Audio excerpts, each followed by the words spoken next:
as we walk through the woods today, I'd like to share with you my own path to spiritual awakening.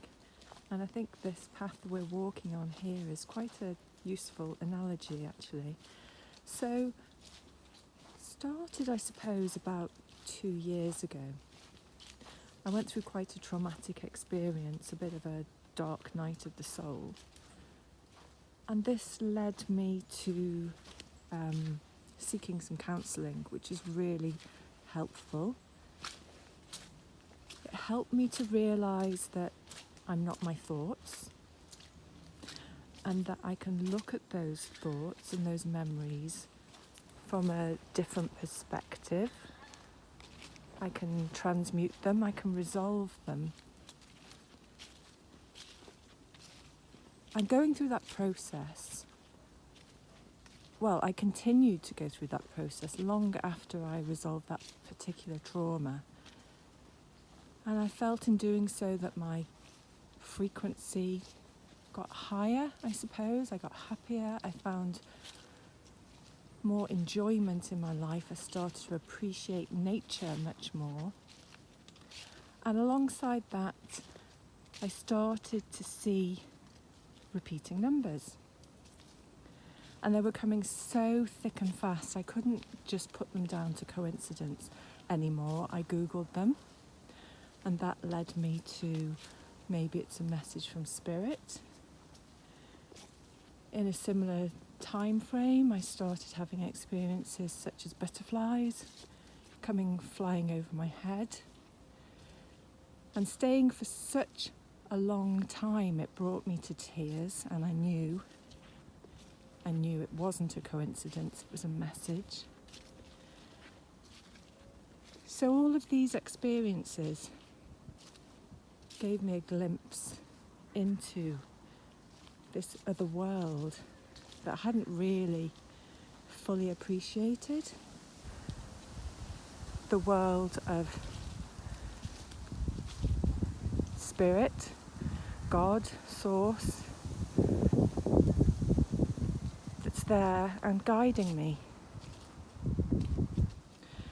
And so coming back to how to process thoughts and knowing I'm not my thoughts, I now think of my brain as my supercomputer. It's an encyclopedia, it's really resourceful. There's a lot of wisdom in there, there's a lot of memory, but it's not perfect.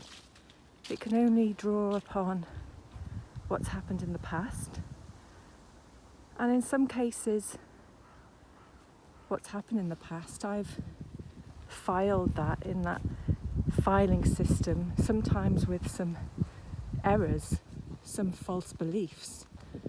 So I can't fully depend on that on every situation.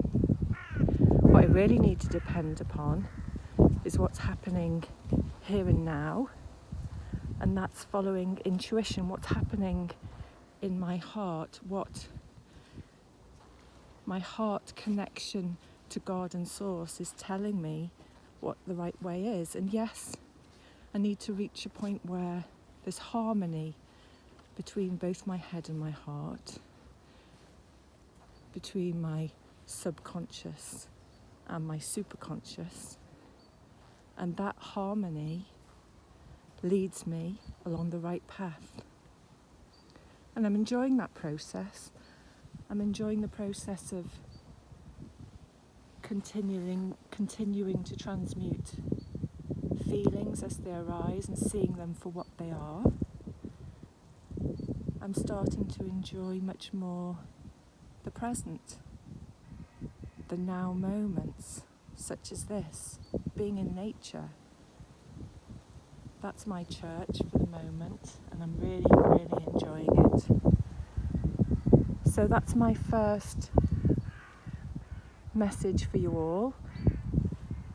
I will probably post some more, going into more detail about these different aspects in the future, but I hope you've enjoyed the little walk along the path, reflecting on what might be your new path as well, your new way of thinking and doing things. So hope you've enjoyed that. I'll leave you with the sound of that pretty bird in the distance.